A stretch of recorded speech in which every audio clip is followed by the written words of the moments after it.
Welcome, listeners, to the 18th installment of the UBERED podcast. I'm your host, Evan Kale. For 4 years, I was a full-time Uber and Lyft driver in Minneapolis, St. Paul. I gave 8,000 rides during that time period, and I wrote 2 books on the subject. UBERED, My Life as a Rideshare Driver, and the sequel, UBERED 2, both available on Amazon in paperback and Kindle, and if you live in the Minneapolis-St. Paul area, at the Hennepin County Library for free. But I'd rather you gave me your money. Listeners, you have been raving, and I really appreciate it. Apparently, some of you think I'm quite funny, and some of you don't, but you know what? We can't all be born with horsecocks and senses of humor. But as funny as some of you might think this podcast is, the reality is being an Uber driver isn't always funny. As one reviewer put it on Amazon, who knew there was so much drama between point A and point B? And indeed, the level of drama, oftentimes, it was like a shitty reality show. I would sometimes think that there may just be a hidden camera somewhere because of the level of ridiculousness that would happen. Usually that was when it was funnier, though. So this episode is going to be called Oh, the Drama. This one's not going to be as funny as some of the other episodes. This is some of the really heavy shit that I've heard. So they say there are 3 professions that deal with hearing people's problems. They are cutting hair, being a therapist, and cab driving. And being a bartender. Okay, 4 professions. So obviously, being a unregulated cab driver, you still get that last bit of people sharing too much information with you, especially when they've been drinking. This first story I want to share is called Taxi Cab Confessions. It's trip 742. It's probably one of the first really dramatic things to happen in my rideshare career. It was night, winter, weeknight, I can't remember what night.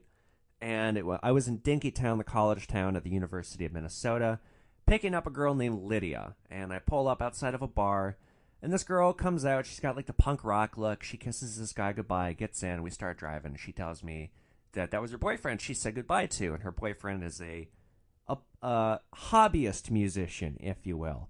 He gets gigs with his band, but they're not exactly professionals. So she was telling me she went out to support him, but after about an hour and a half, that was all of the support she could offer her boyfriend, and she had to leave. She kind of cute that they were awful. So we're driving and we're talking, and she mentions that her sister recently died. And the way she said it, I could tell it was not her sister died of old age. It was obviously a very sudden thing.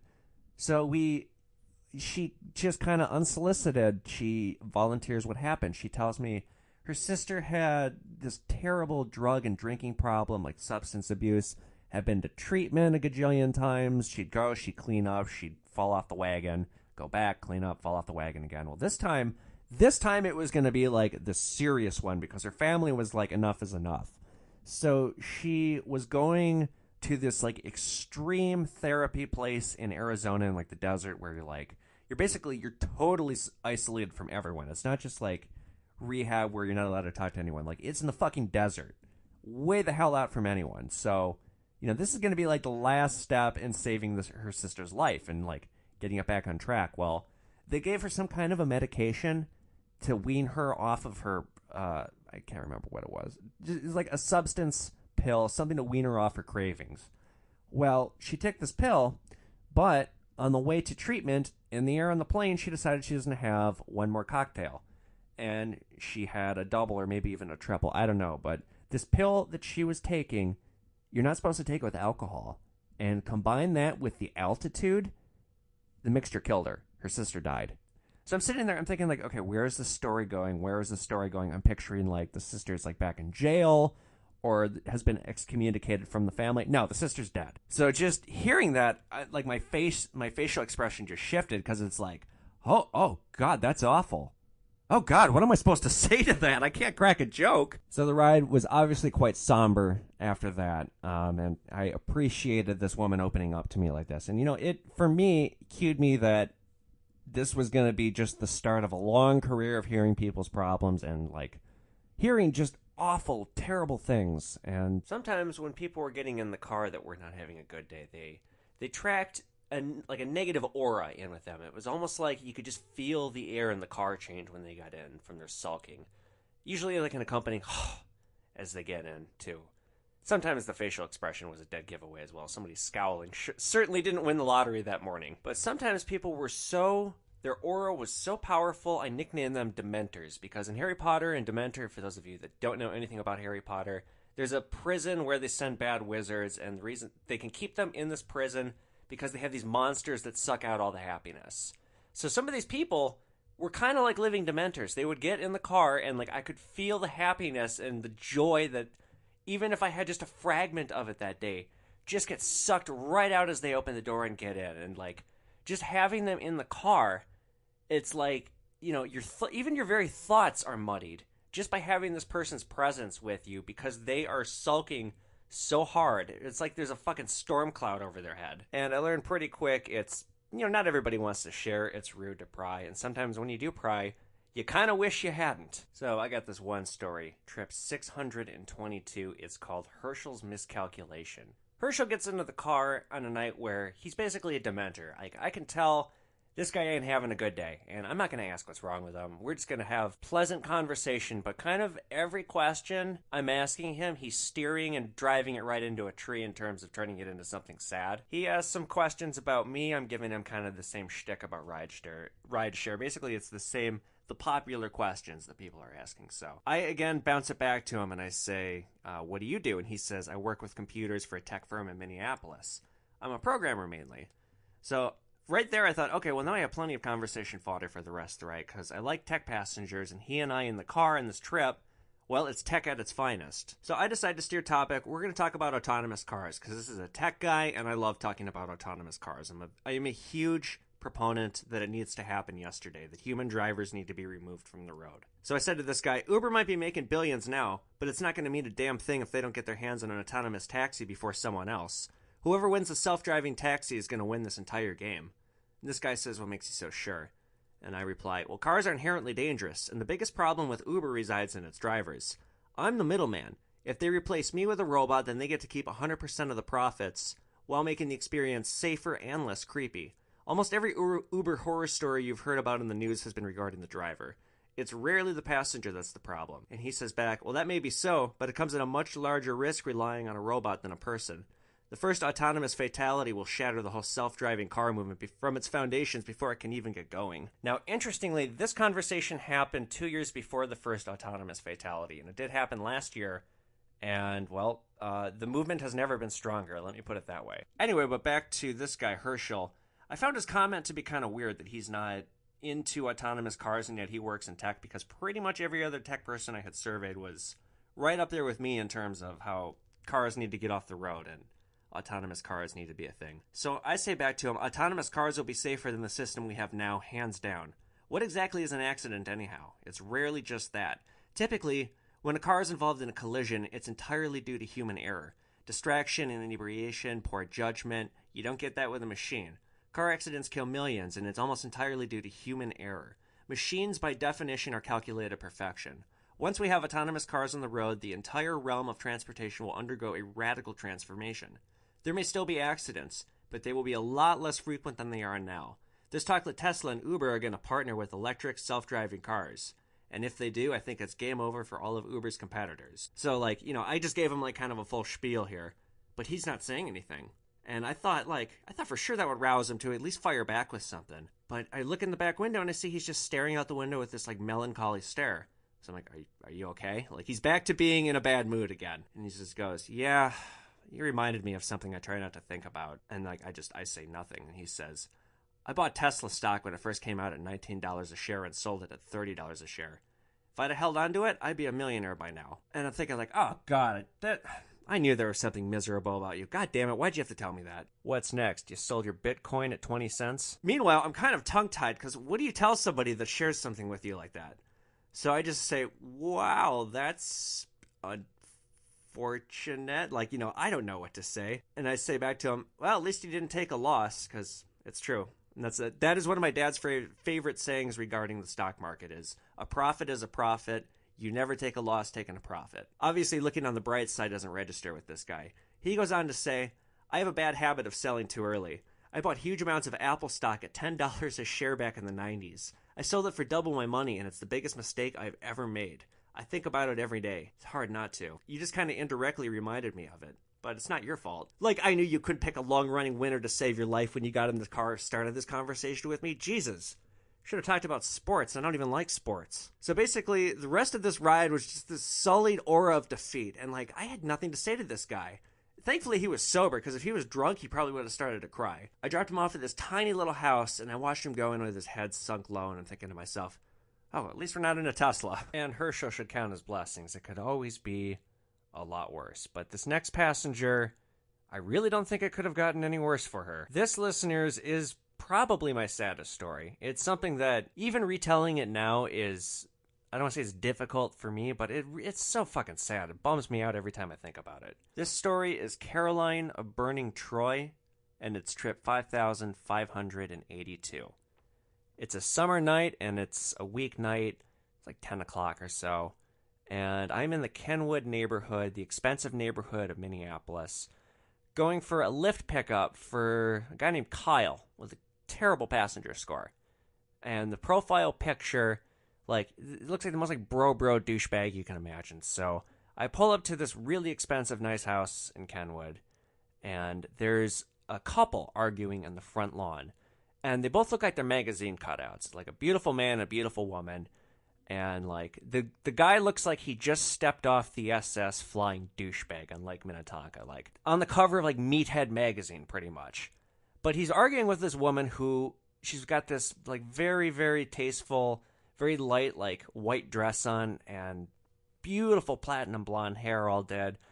They're screaming at each other. They're having, like, a very, like, loud and animated, like, argument in this front yard. So I pull up and I hit the button and I'm there and I'm waiting. And they're walking towards the car, and as they're getting closer towards the car, I've got the windows up and I've got, like, soft music playing, but I can still kind of hear them. Their arguing is getting louder. And so finally, when he opens the door for her, the back seat, the seat behind me, their words come flying into the car like bullets. She squeaks, "Who are you? What the fuck is wrong with you?" And he just goes, "Babe, I'm sorry. The shit is just too heavy. You can't expect me to deal with it." And she gets in the car and he closes the door and she puts down the window. She goes, "You're not coming with?" And he just goes, "Goodbye. I'm sorry." And he goes back into the house.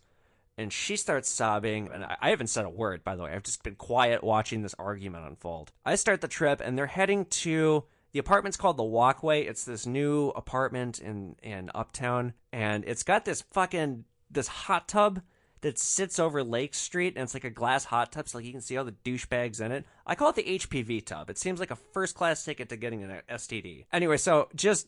this building has the HPV tub. I've come to form a very severe opinion, as you might imagine, about all the people that I would pick up and drop off from this building. So these two, though, you know, I don't know why this girl's crying, but, like, these two, they already kind of seem the part just because this guy was already such a fucking yuppie. So we're driving, and this girl's sobbing, and she's not saying a word to me, and, like, I assume this was a breakup. It had to have been a breakup. But it's just, there's soft music playing, her sniffling, and me just, like, not saying a word. So it's like, oh, I gotta say something. I'm not gonna do this whole trip quiet while something this dramatic just happened. I say to her, "It's none of my business, but if it makes you feel better, that guy Kyle has a terrible passenger score. Worst one I've seen in a long time." And she sniffles and she says, "Really?" And I say, "Yeah, and I'll be sure to shit on it again just for you.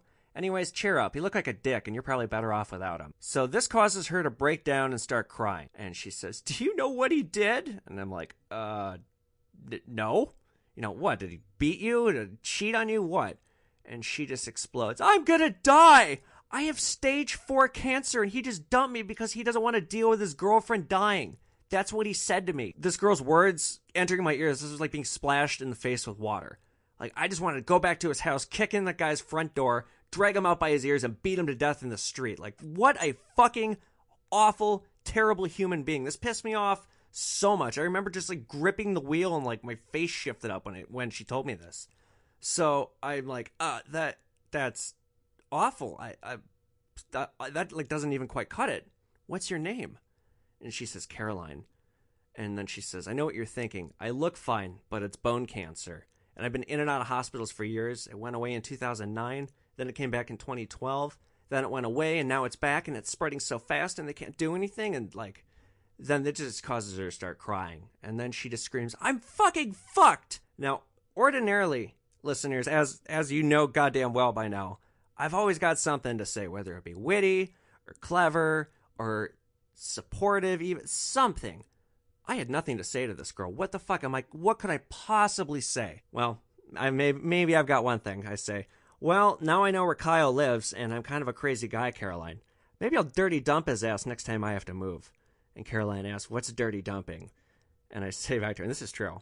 That's where you find dumpsters or people's houses around town who you don't like, and you dump your unwanted shit in their yard in the middle of the night. My friend and I coined the term. I'm going to choose my words carefully, and I'm just not going to comment too much about my dirty dumping escapades, but I am the Tom Brady of dirty dumping. Hands down. Don't fuck with me. Don't even look at me weird. You just might wake up one morning and find your yard resembling an actual city dump full of all of my unwanted shit. So this, unsurprisingly, this does get her laughing, and I go on to add, you should see my dirty dumping costume. And again, I'm not kidding, listeners. She goes, you're what?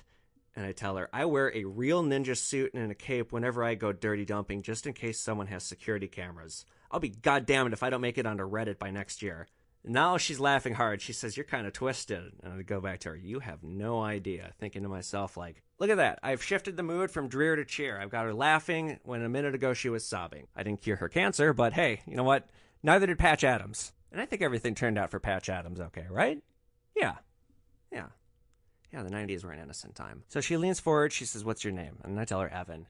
She says, Evan, what should I do? So I say, well, first off, I think we can both agree Kyle can go fuck himself. But as for you, I don't know. This is so hard. Go watch Ferris Bueller's Day Off, maybe even tonight. If there's any way to seize a day and make every second count, that's a good example how to do it. And then she says, well, what if it were you? And I tell her, me? I'd go to an exotic car dealership, tell them I just inherited $5 million and demand a test drive. Assuming I got the keys to something, I'd make every moment and every inch of pavement count like nothing else, but that's just because I love cars. At this point, we arrive beneath the HPV tub, and she's getting out, and she's telling me that she was supposed to have a dinner with another couple, like her and Kyle. We're going to go meet with another couple, and so now it's just going to be her. So I end the ride, and it comes time to rate Kyle. And of course, what am I going to do to Kyle? I'm going to take as big a dump on him as I can. So I rate him 1 star, and I write in the comments, lewd, racist, awful, sexist, evil pig, all kinds of shit. Was it true? No. But fuck him. I want him to get banned from Lyft for all I care. Because what a total piece of work. And then I looked at Caroline and just stared into her eyes. Her face, like Helen of Troy's, was a face that could have launched 1,000 ships and 1,000 more for good measure. And I thought to myself, perhaps in some fucked up, weird way, I'm suddenly in love. I said to her, take care of yourself. I won't insult you with sappy cliches or vapid sentiments. This is truly fucked, and I'm so sorry. You seem like a nice person, and it's heartbreaking to hear about. Just know that I'm glad to have met you, Caroline, even if only briefly. I hope somehow you can have a better evening going forward. All she said was thank you for making me smile and got out. Now, I've thought quite a lot about her in the ensuing years, because by her own estimation, she said she had just 6 months left, so this story took place like 3 years ago now. But she's been a subject of my thoughts off and on ever since this ride. This was why I guess you could say I was addicted to rideshare. Why, when it was good, it was great. Even though this was so fucking sad and awful. It was a very human experience. It was a very powerful experience. And I'd love, for better or for worse, to feel that way. It makes you feel so alive and so human. And it's such a precious golden gift to be able to feel like that. Even if it just fucking sucks. Now, call me a pot-smoking hippie all you want, but I took something very valuable from what otherwise would have just been like a totally just so sad situation. And I don't know if she's alive or not. I'm certainly not going to track her down. And if I did, what would I say? Oh, hey, Caroline, remember me? You're still alive. Oh, good for you. Good to see you're still kicking. Glad them old bones ain't been thrown on the ground yet. I can just see the scowls on some of your guys' faces. I tell you this heartbreaking story, and then I cap it off by cracking a joke about the dead lady. Like that, it's a dark comedy show, people. That cancer wasn't doing Caroline any favors anyway. We may as well make a joke about it and laugh at it. She probably would have thought it was funny. All right, well, luckily, listeners, we are going to tone things up a little bit here. These next stories aren't nearly as bad as that. That was some heavy shit. So sometimes when people got in the car, they would get in the car mid-conversation. And as I've covered before, I'm the help. I'm there to do a job. I'm doing a very remedial job. Most people, when they're doing that, they don't even look at me. They just continue the conversation as if I'm not there. Now, sometimes I was privy to hearing some very interesting things. As I've covered before, I had 2 women in my back seat that were talking about sex techniques and the different dildos they like to use. I had, it was a husband and a wife, and they were doing some kind of a hostile meeting against some business partners, and they had won whatever the meeting was about.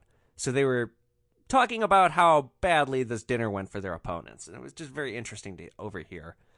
But on this story, it was nothing too interesting. It was more It was more an argument that was going on, and it sounded like a pretty dumb one. So these two college-age girls get in the car, and this was like, the trip is called Crumbling Friendship, and it was right toward the start of my career, trip 721.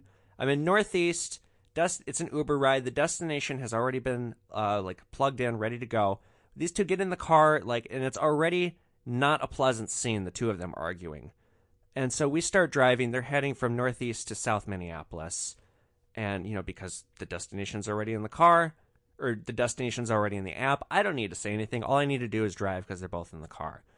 So we're driving, and I'm overhearing this conversation. I'm trying to tune it out, but because the argument is escalating and getting uglier, I'm kind of starting to listen. And suddenly I hear one girl calls the other a trust fund baby with nothing but money. And then it's like, it was such a low blow. Even I made a face, oh shit. So as soon as that was said, now the car turns into a very, very aggressive argument. Let me put it that way. The two of them are not going to get physical, but it's sure coming close to what they're saying. They are exercising every mean thing that either one has ever thought about them in their entire 12-year history of friendship. And I know it was 12 years because they said that. I overheard them say that. So right as the last insult is spent, we come arriving at the destination. And I'm kind of sweating because it's getting really awkward and uncomfortable really quick. I'm okay, finally going to get you two out of this car, go on with my night, rub my ears a little bit. So I turn around because neither of them are getting out of the car. They're both just sitting there, arms folded, not looking at each other. And I go, ladies, here we are. And the one girl looks around, and the other one looks around. And the one girl says, where is this? And I tapped on the app. I said, this is the destination that you put in. And she says, it's wrong. I'm like, what? Well, no, this is the Uber driver, it's wrong. What the fuck are you doing taking us to this place? We don't know where the fuck this is. And so suddenly, the other one looks over, and I see her eyes go wide. And the two of them, all of this hostility that was just suddenly quenched a moment ago because they had exercised all their words against each other. Well, suddenly there's a rekindling, and all of their anger comes exploding, but this time it's projected at me. So the one girl yells, how stupid are you? It says where we wanted to go right there, and now we have to pay extra. Where the hell did Uber find you anyhow? The destination they'd entered was remarkably similar to another address, one that was some 4 miles away. They were the ones who put in the wrong address, not me, but I'm sure as hell not going to tell them that, not after this fight that they've been with each other. So, it wasn't my fault, but I still apologize. I stopped the meter so that they wouldn't have to pay, but it just didn't do anything. For the next 10 minutes, I became the piñata of these girls' quarrel, the scapegoat of everything that had gone wrong in their friendship. They were like a pair of lionesses who had torn each other to shreds, and were now bonding over the shared joy of mutilating me, the gazelle. By the time we arrived at this place, I was a corpse of a driver, grilled and charred to a crisp, and these girls were friends again. And I thought, I'm gonna send both of you a fucking bill for the therapy. You're welcome. This next one's pretty silly. It's basically every guy's fantasy turning into a nightmare. It's called Sitcom Therapy. It's trip 4,704. It's a Friday night, and I'm going to pick up Ray. He's rated 4.8 stars. He's only 5 minutes away in South Minneapolis. He gets in the car, I ask him, he's a single guy in his 40s. I ask him, how's your evening going? And confesses, not great. It's been a long week. And I ask him, work troubles? And he says, not quite. It's a long story. Tell me about you. And so I tell him about, being an Uber driver and writing a book, and he thinks that's cool. And I mention that I'm always looking for new stories. And he says, well, I just might have one for you. Ray has been married for 15 years, right? And Ray's wife's best friend, who has been friends with her since childhood, is gay. And Ray's wife wanted to take a vacation with her gay friend for sexual purposes. This was laid out as we have a marriage, we're comfortable, this is what I want to do. Do you mind, honey? And, he's thinking this will be great. Now my wife's going to want to do 3-ways with me. Oh, yeah, honey, you go on ahead. So she goes on this trip with her best friend, and comes back and wants a divorce and says, honey, I'm gay. And I'm just like, oh, wow. Wow. Man, talk about losing there. You went from every guy's fantasy to every guy's worst nightmare. So he's so distraught. This wine bar that I had picked him up at, it's like he's having a solo date pity party because his marriage is falling to shit. He's probably going to get divorced. He has no idea what to do. He says that his wife has given him a free pass, because he wants to try and fix it. So he's a free pass. He can go fuck whoever he wants, and he's asking now me for my advice. And I tell him, well, hey, this is kind of a thing on sitcoms, but on sitcoms, whenever somebody gets a free pass to cheat, they go and they cheat, but then nobody feels better. Everyone just feels worse. However, Ray, you yourself could not have said no to her because you would have created forbidden fruit by doing that, and we all know how forbidden fruit tastes. So Ray thinks about it. He goes, I like what you said about the sitcoms. And I just laugh. I go, yes, sitcoms taught me well. We arrived at his house, and I heard the distinct sound of Ray flipping open his wallet, and he lays a $5 bill on my center console. So I think to myself, all right, I'm going to fit in one sick joke before Ray goes. So as he's getting out of the car, I go, hey, Ray, if all else goes to shit, there's always murder-suicide. And there's a couple second pause as Ray looks at me, and I think, oh, shit, that might have been an inappropriate joke. And Ray smiles, and he says, trust me, one way or another, that bitch ain't getting a dime. All right, listeners, now for this final segment, we are going to shift gears just a little bit. These next stories, they don't pertain to other passengers. They pertain to me. Pretty much everything that I have done for the last 10 years has been about succeeding in writing, the field of writing, in some form or another.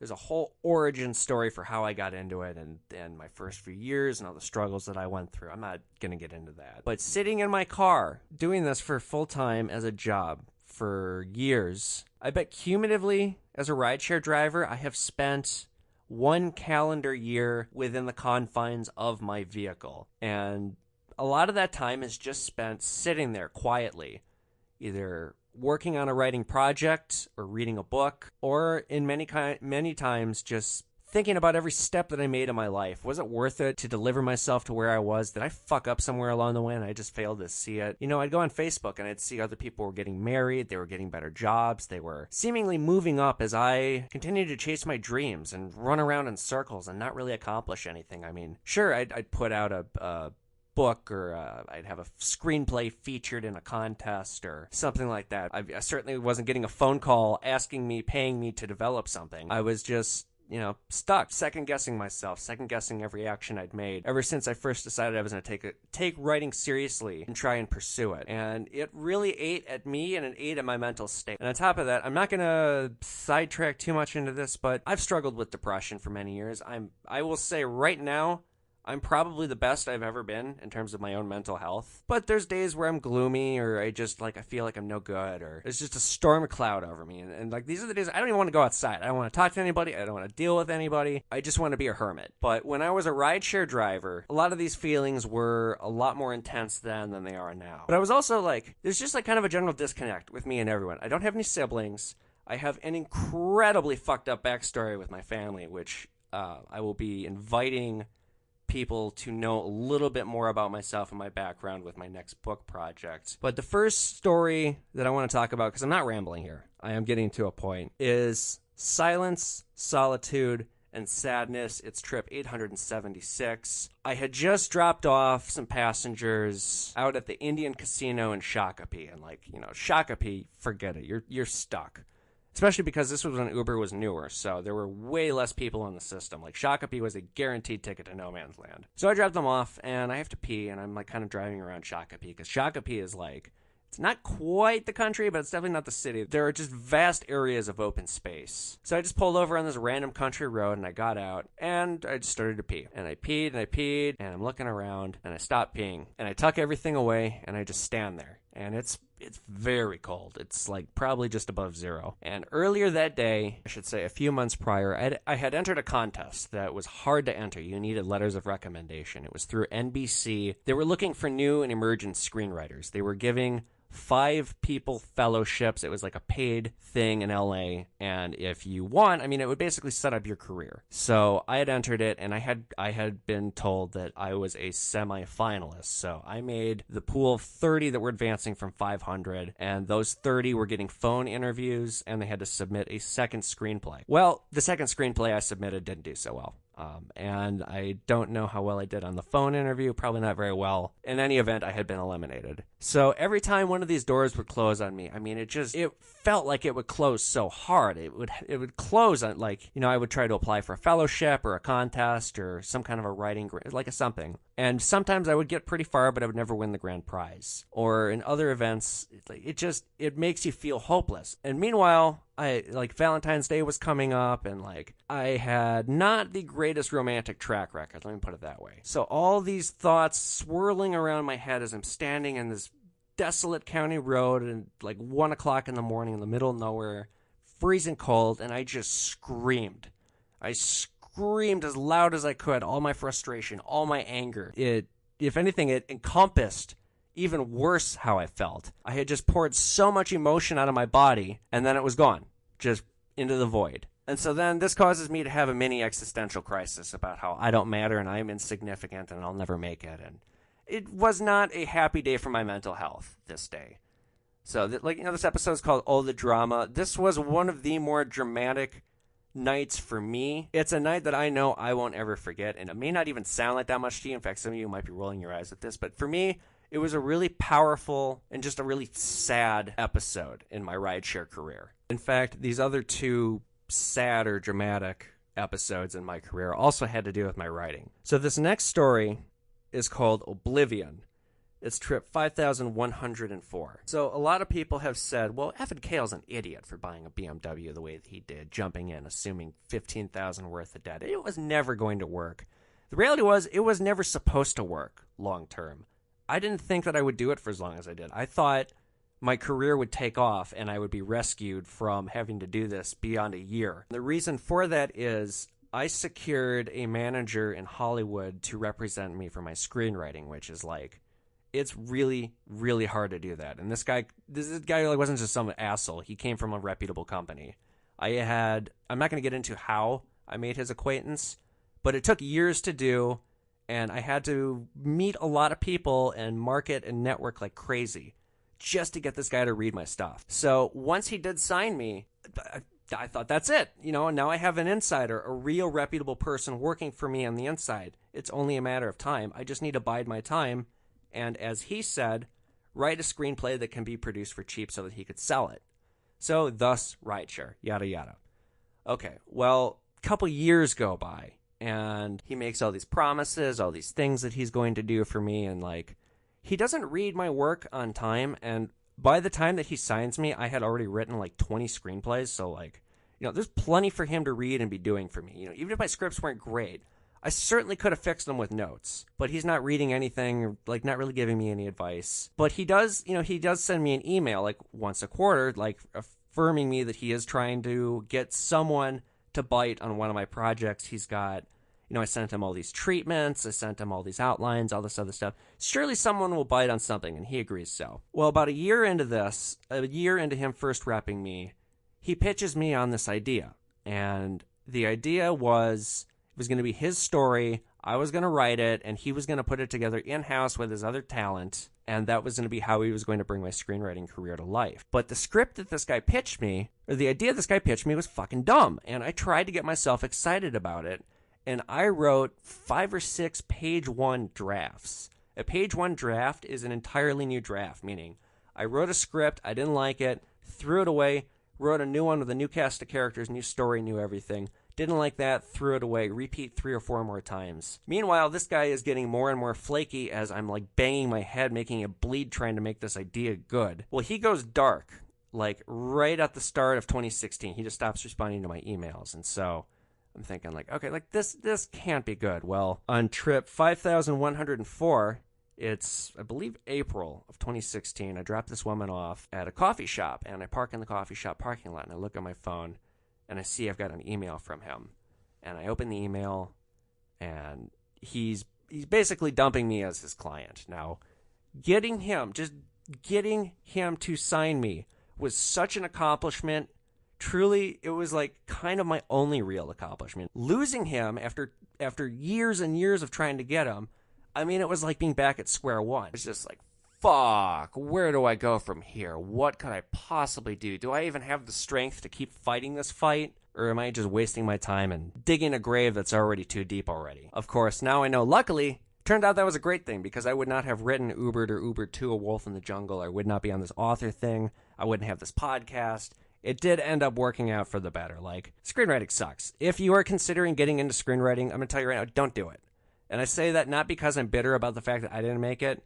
It's the fact that like nobody can make it. You have to win the Nickel Fellowships, which is the biggest, most prestigious screenwriting contest there is. They get like 20,000 entries a year and they pick 5 winners. But unless you win one of those 5 spots, don't even bother. You know, when I first started screenwriting, I checked out a book from the library about how to screenwrite. And the first line of the book said, stop what you're doing.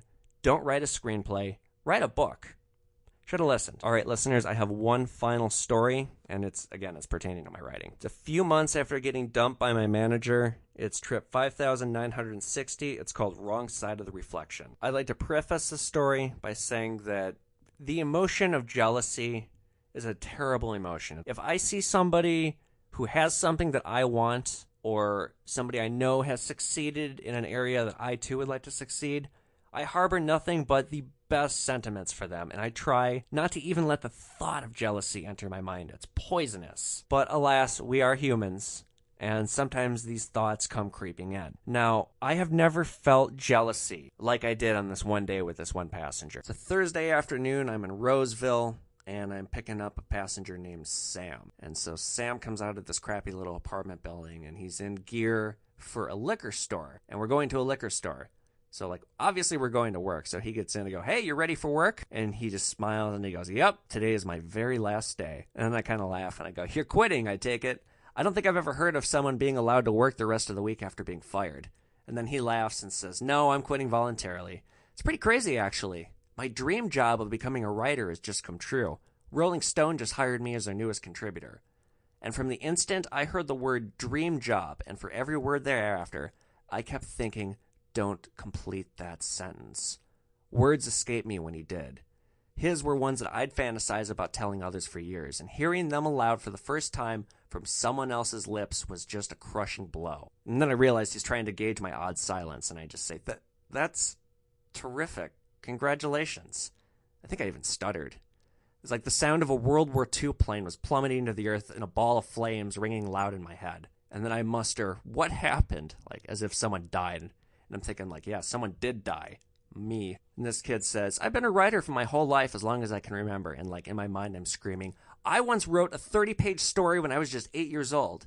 And he says, I started blogging online, and after a while, my articles got traction.